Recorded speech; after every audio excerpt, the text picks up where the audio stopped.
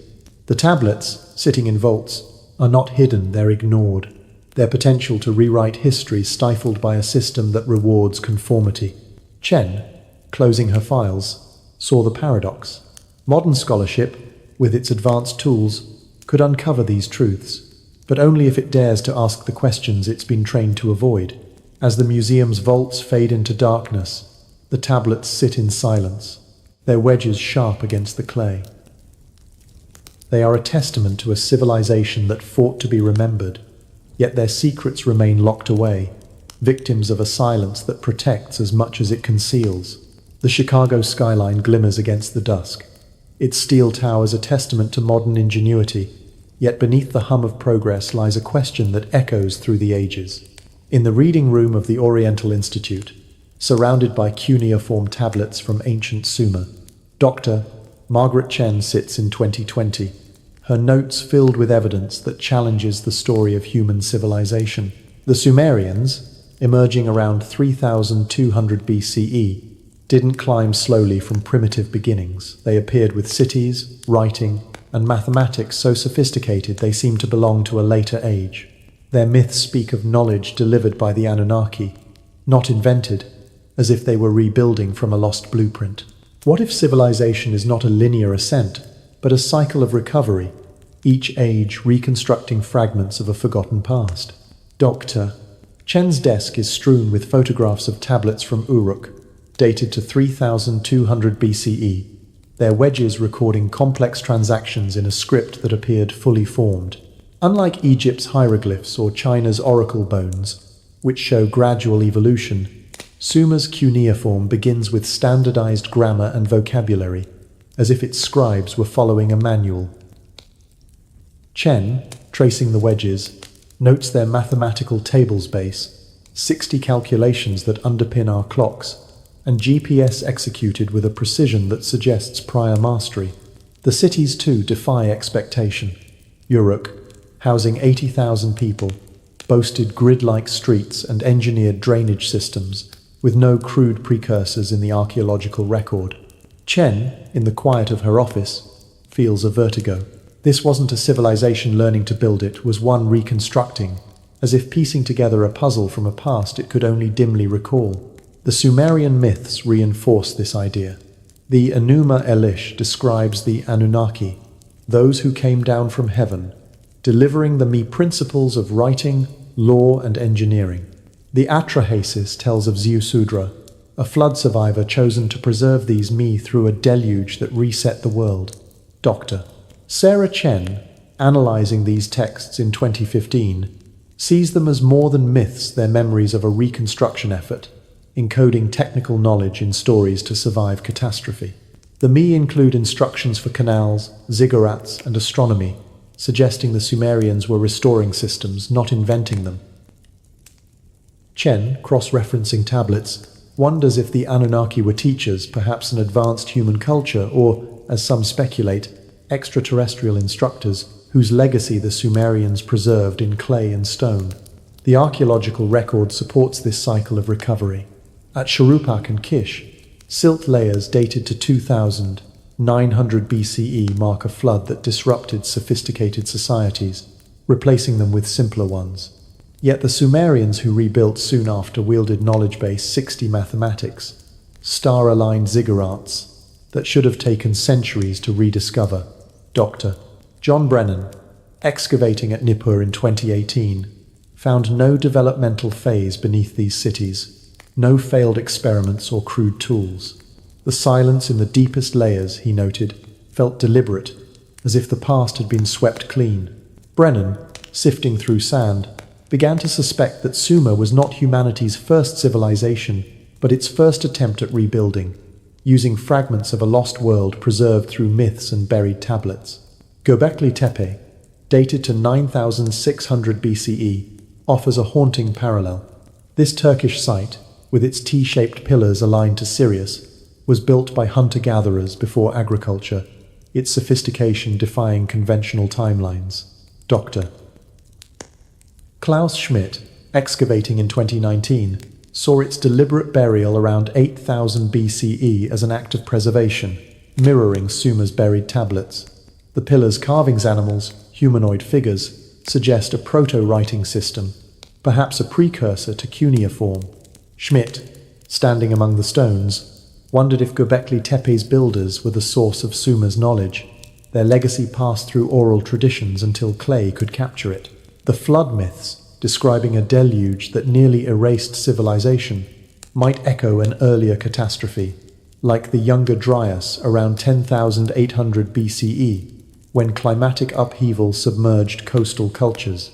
Global parallels deepen the mystery. Egypt's pyramids, Stonehenge, and the Yonaguni Monument share Sumer's obsession with astronomical alignments and durable construction. Dr. Andrew Collins, studying these in 2014, proposed a lost civilization that seeded megalithic traditions worldwide, its knowledge fragmented by floods or conquest.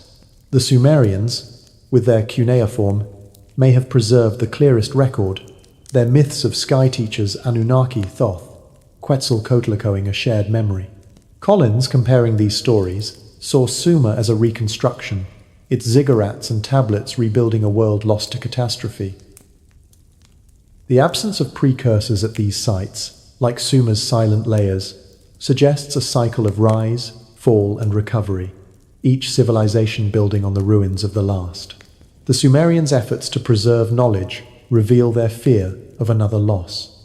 Their ziggurats, built to last millennia, encoded astronomical data in their proportions. Their tablets, buried in vaults, were crafted to withstand fire and time. Dr. Amanda Stelzer, studying the Kesh Temple hymn in 2020, found it described ziggurat construction with precise measurements, a manual disguised as poetry, yet much was lost. Dr. Irving Finkel, in the British Museum in 2018, estimated that 80% of cuneiform tablets remain untranslated, their secrets locked in museum vaults. The destruction of libraries at Uruk and Nippur, by conquest or neglect, erased countless texts. Finkel, holding a fragmented tablet, felt the tragedy of this loss of civilization that fought to be remembered, only to be silenced by time. Modern civilization may be repeating this cycle. Our reliance on complex systems' digital archives, specialized technologies mirrors Sumer's dependence on cuneiform and ziggurats. Dr. Chen, in 2020, noted that a single disruption cyber attack, climate crisis could erase our knowledge, leaving future generations to rebuild from fragments. The Sumerians' flood myths, warning of a deluge that nearly erased the me, feel like a cautionary tale for today. Chen, closing her files, wondered what we are rebuilding and what we are losing in our confidence that progress is permanent. The untranslated tablets, the buried pillars of Göbekli Tepe, suggest that we stand on the ruins of a past we don't fully understand, reconstructing a world we may have already lost. As Chicago's lights fade, the tablets sit in silence, their wedges a testament to a civilization that knew its fragility. Sumer's story is not one of invention but recovery, a cycle of rebuilding from fragments of a forgotten age. The desert sun beats down on the ruins of Ur, where the crumbled ziggurat stands as a silent testament to Sumer's vanished glory.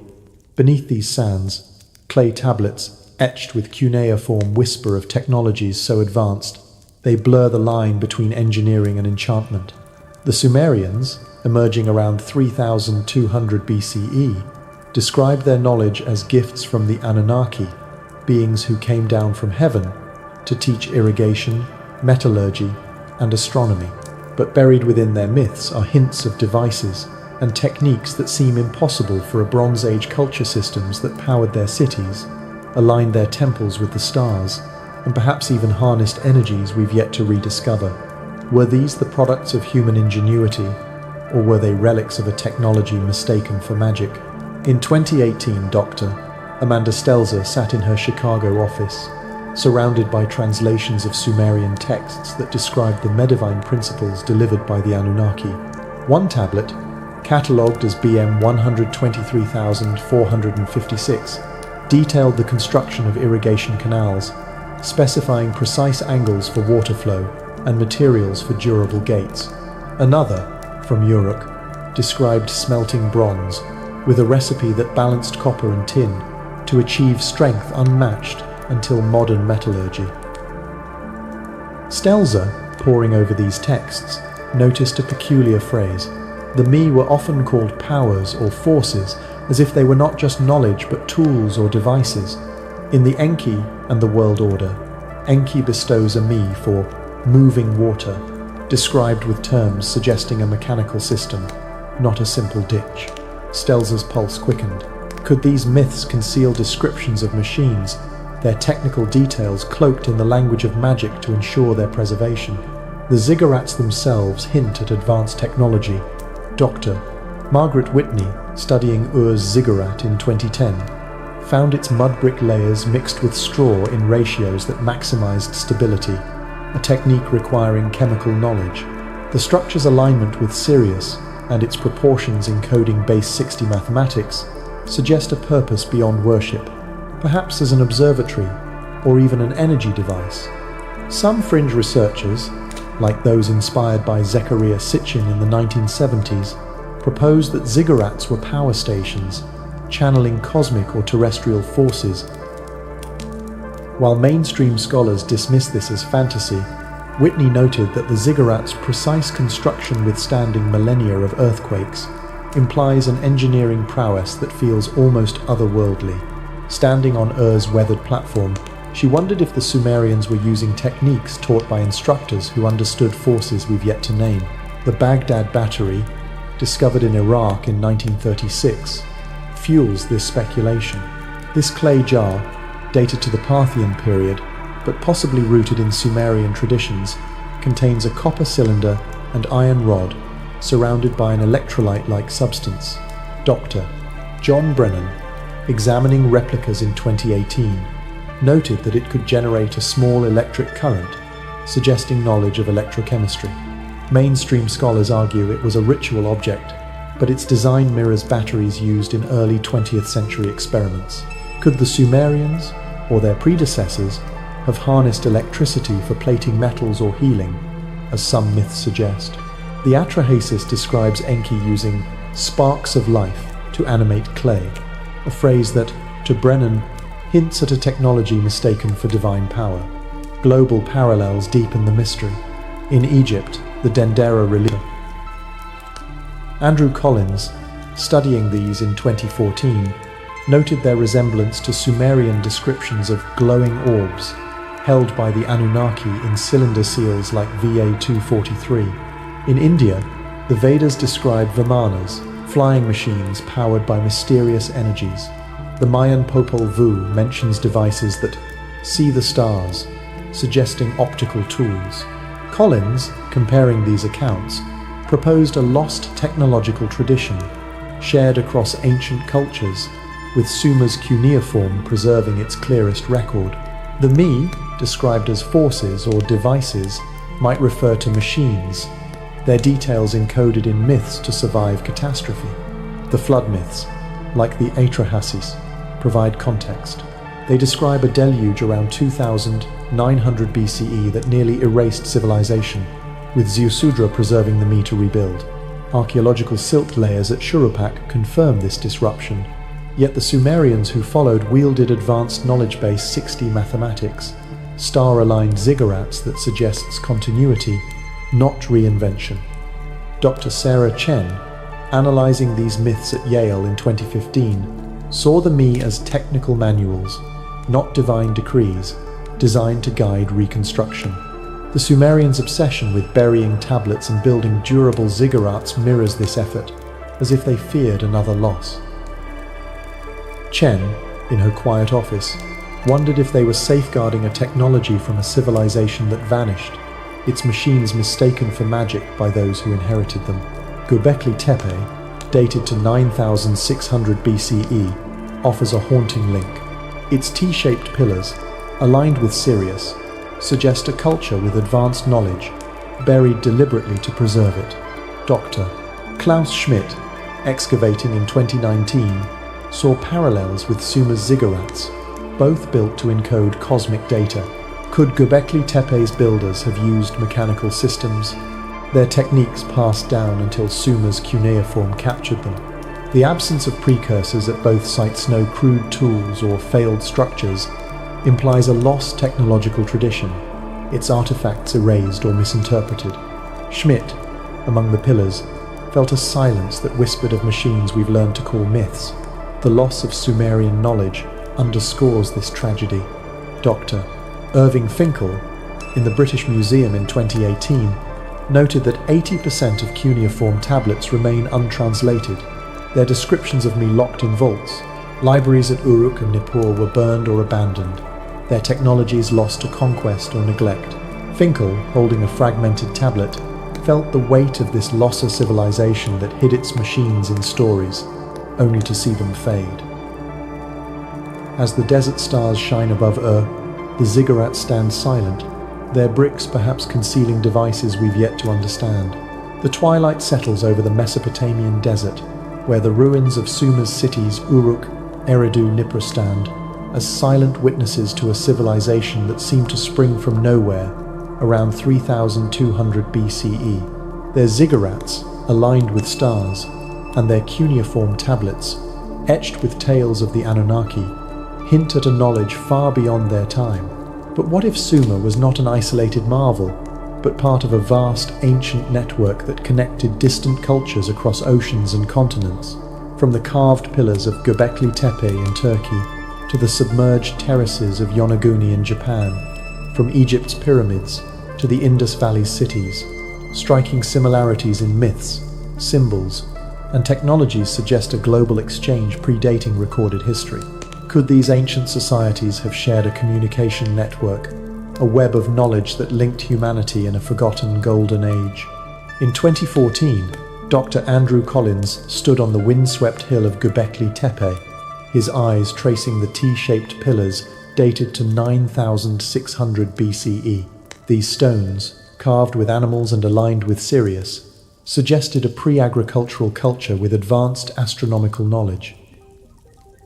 Collins, a comparative archaeologist, noted eerie parallels with Sumer's ziggurats, built 6,000 years later, which also tracked celestial events.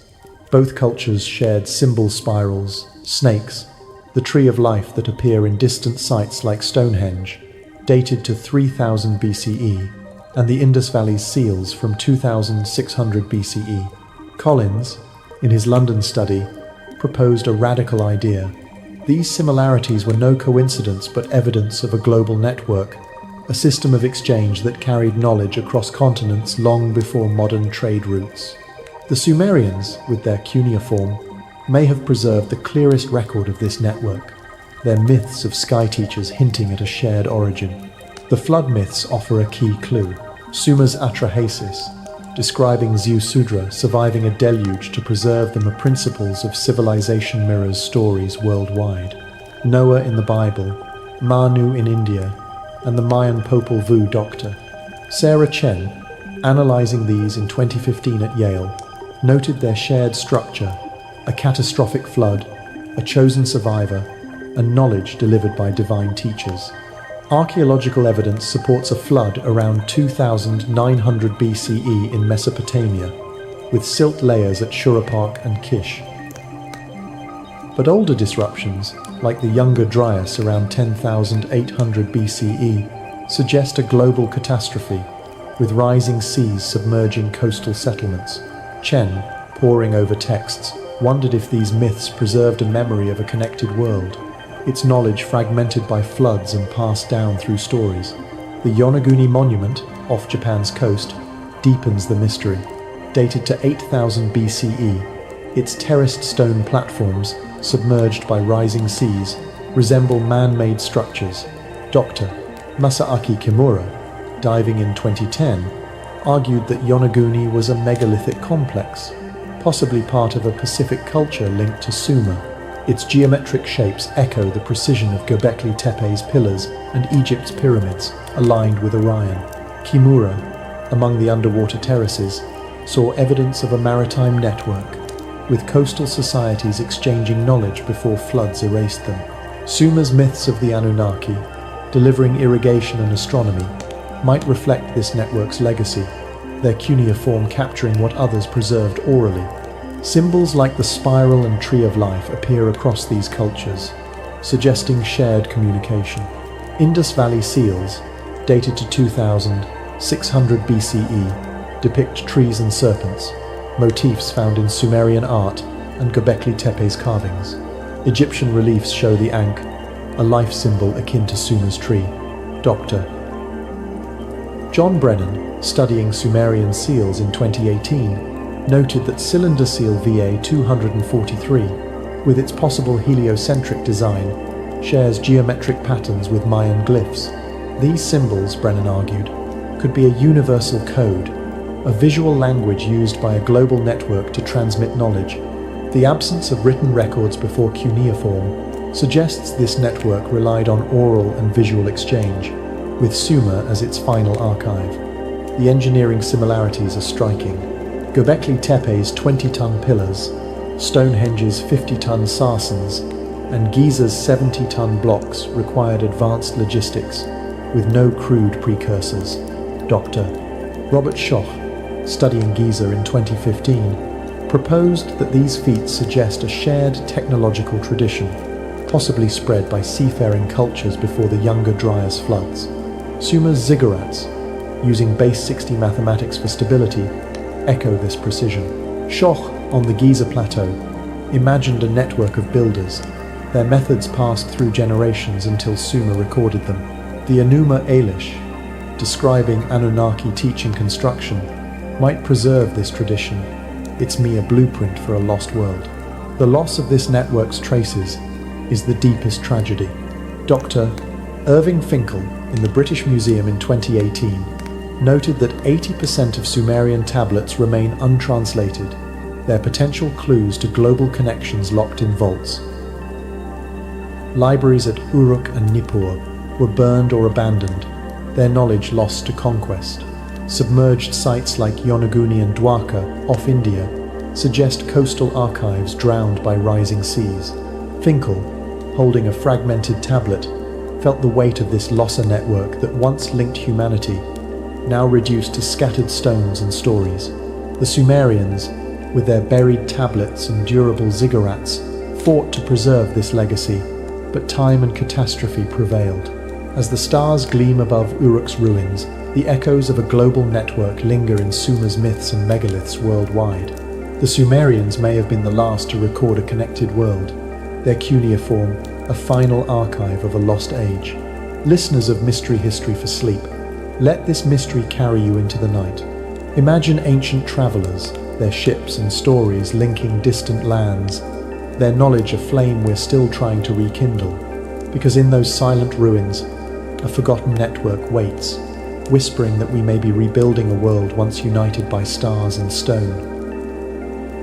The desert night falls over the ruins of Uruk, where the crumbled ziggurat stands silent under a sky that once guided Sumerian scribes. 5,000 years ago, this land birthed humanity's first cities, their clay tablets and star-aligned temples preserving a knowledge so advanced it seems to belong to another age. The Sumerians, emerging around 3200 BCE, spoke of the Anunnaki, teachers from the heavens, and a flood that nearly erased their world. Their myths, etched in cuneiform, warn of a civilization's fragility, of knowledge lost to fire, conquest, and forgetting. As modern cities hum with technology, satellites guided by Sumerian mathematics, our clocks ticking to their base, 60 rhythm haunting question lingers. Are we, in our confidence, repeating the same cycle of rise and fall that silenced Sumer? In 2020, Dr. Margaret Chen sat in the reading room of Chicago's Oriental Institute, surrounded by tablets that told of Sumer's sudden rise and gradual fade. The Atrahasis, one of the oldest myths, describes a deluge around 2900 BCE that nearly obliterated humanity, with Ziusudra chosen to preserve the principles of writing, law, and engineering. Archaeological silt layers at Shuruppak and Kish confirm this flood, marking a disruption where complex cities gave way to simpler settlements. Yet the Sumerians who rebuilt wielded knowledge cuneiform, base 60 mathematics, star-aligned ziggurats that should have taken centuries to rediscover. Chen, tracing the wedges of a tablet, felt a chill. Sumer's story was not one of invention but recovery, a civilization piecing together fragments of a lost world. Their obsessive preservation-burying tablets, encoding knowledge and myth, suggests they feared another collapse, a fear that resonates in our own age of fragile systems. The Sumerians' warning lies in their legacy of loss. Dr. Irving Finkel, in the British Museum in 2018, estimated that 80% of cuneiform tablets remain untranslated, their secrets locked in vaults. Libraries at Uruk and Nippur were burned or abandoned, their knowledge of astronomy, medicine, and engineering reduced to fragments. The Enuma Elish describes the Anunnaki delivering the Me, but many of these principles were lost when empires fell. Finkel, holding a shattered tablet, saw a pattern. Knowledge is not eternal, but vulnerable to conquest, neglect, and deliberate erasure. The Sumerians built ziggurats to last millennia, buried tablets to withstand floods, yet their efforts failed against time's relentless march. Finkel wondered if our digital archives, dependent on fragile technology, face a similar fatigue, modern flood of data loss or systemic failure. Global parallels amplify this warning. The Library of Alexandria, Mayan codices, and Buddhist manuscripts all fell to fire or neglect, their wisdom erased when it no longer served power. Dr. Andrew Collins, studying these losses in 2014, saw a cycle. Civilizations rise, amass knowledge, then collapse, leaving fragments for the next to rebuild. Sumer's flood myths, echoed in stories of Noah and Manu, suggest a universal memory of such a collapse, perhaps tied to the Younger Dryas around 10,800 BCE, when floods submerged coastal cultures. Collins, comparing these myths, proposed that Sumer was a reconstruction, its knowledge inherited from a lost civilization like Göbekli Tepe, whose star-aligned pillars, buried around 8000 BCE, mirror Sumer's preservation instinct. The silence beneath both sites no crude precursors, no failed experiment hints at a forgotten source, its legacy scattered across the globe. Modern civilization mirrors Sumer's vulnerabilities. Our reliance on digital systems, cloud storage, and specialized expertise parallels Sumer's dependence on cuneiform and scribes. Dr. Sarah Chen, in 2015 at Yale, noted that a single cyber attack or environmental crisis could erase our digital archives, leaving future generations to rebuild from scraps. The Sumerians' me, preserved in myths and clay, survived because they were redundant and durable. Our data, stored in servers vulnerable to power outages or obsolescence, lacks such resilience. Chen, closing her files, saw the irony. We congratulate ourselves on progress, yet we risk a collapse as devastating as Sumer's, our knowledge as fleeting as theirs if we don't heed their warning. The Sumerians' foresight is their final lesson. They encoded technical knowledge irrigation, astronomy, law in myths like Enki and Ninmah, ensuring it could be recited through catastrophe. Their ziggurats, aligned with stars, were built to endure, their proportions a stone archive of cosmic data. Dr. Amanda Stelzer, studying the Kesh Temple hymn in Chicago in 2020, found it described ziggurat construction with precise measurements, a manual for rebuilding. Yet most tablets were lost, and their myths' meanings faded in translation. Stelzer, examining a tablet's wedges, felt the weight of this Lhasa civilization that planned for eternity, only to be silenced by time. Our own systems, from AI to satellites, face similar risks. Their complexity, a strength and a weakness, dependent on infrastructures we barely understand. As Chicago's lights dim, Sumer's ruins whisper a warning. Civilizations are fragile, their knowledge a flame easily extinguished. The untranslated tablets, the buried pillars of Göbekli Tepe, suggest we stand on the ruins of a past we don't fully grasp, rebuilding with fragments we may misinterpret. The desert winds howl over the ruins of Uruk, where the ghosts of Sumer whisper a truth that shakes the foundations of everything we've been taught. 5,000 years ago, a civilization rose from the sands, not with the clumsy steps of beginners, but with the confident stride of those rebuilding a lost world. Their cities, like Ur and Eridu, emerged fully formed grids of streets, engineered canals, and ziggurats aligned with stars. Their cuneiform script, etched in clay, captured a language too perfect for a first attempt. Their base 60 mathematics, still ticking in our clocks, mapped the cosmos with a precision that defies their tools. And their myths, pulsing with tales of the Anunnakithos who came down from heaven, speak not of gods but of teachers, perhaps from beyond the stars, who gifted humanity the blueprint for civilization. Welcome, listeners of Mystery History for Sleep, to the electrifying climax of our journey, where Mr. H unveils the heart of this enigma. What if Sumer wasn't the dawn of civilization, but a desperate attempt to recover a truth we've been programmed to forget? Imagine a world where history isn't a straight line, but a cycle of rise, fall, and recovery. A world where Sumer was not the first, but a flicker of memory from a golden age drowned by floods or erased by fire. The evidence screams from the sands. Göbekli Tepe's buried pillars, 11,000 years old, aligned with Sirius before agriculture began. The cylinder seal VA 243, carving a heliocentric solar system 4,000 years before Copernicus. The Me, those cosmic principles, encoded in myths as manuals for rebuilding canals, laws, and star charts. These are not the relics of a primitive past, but the fragments of a civilization so advanced it makes our skyscrapers seem like child's play.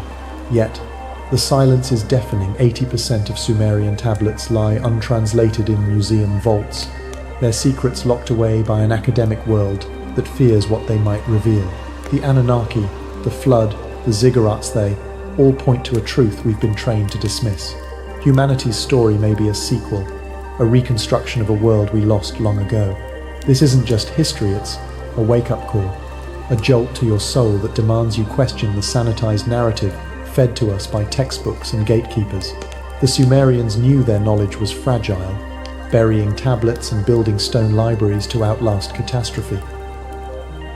They feared a second collapse, and their myths scream a warning. Civilizations die when they forget. Today, we stand on the edge of our own abyss, digital archives, vulnerable to a single blackout, technologies so complex we barely understand them, a world teetering on the brink of chaos. Are we repeating Sumer's fate, building towers of glass while ignoring the lessons carved in clay? The truth is out there, buried in the sands, locked in untranslated wedges, waiting for us to dare to look. Every untranslated tablet, every dismissed anomaly like VA 243, is a piece of a puzzle that could rewrite who we are. This is no bedtime story, it's a call to arms for your mind, a challenge to peel back the veil and claim the truth that's been stolen from us. Feel the weight of this moment, listeners. Your heart races because you sense it's something bigger, something hidden, something that could change everything. Sumer's warning is for us, a cry from the past that says, don't let this knowledge slip away again. You're not just a listener, you're a seeker, a torchbearer in a world that's forgotten how to question. So, let's ignite a firestorm of curiosity together. Drop your thoughts in the comments below. What do you think the Anunnaki really were? Have you stumbled across a piece of history that doesn't add up? Share your stories, your doot, your revelation. Let's build a community that refuses to accept the official script. Hit that subscribe button and ring the bell to join the Mystery History for Sleep family, where we dive deeper into the shadows every week. Spread this video across social media, forums, anywhere truth seekers gather. Let's wake the world to Sumer's secrets. And tell me, what's the next mystery you want us to unravel? Could it be the submerged cities of Yonaguni, hinting at a Pacific Atlantis, or the Vedic tales of flying Vimana, proof of ancient tech or extraterrestrial contact? Leave your vote below, and let's keep this fire burning. The stars above Sumer still shine, watching us as they watched Ziusudra, daring us to remember. Don't let their warning fade. Question everything, seek the truth, and join us in the next chapter of this cosmic quest. This is Mr. H, signing off from Mystery History for Sleep, urging you to keep your eyes on the stars and your heart open to the secrets they hold. Good night, truth. Seek us, let's rewrite history together.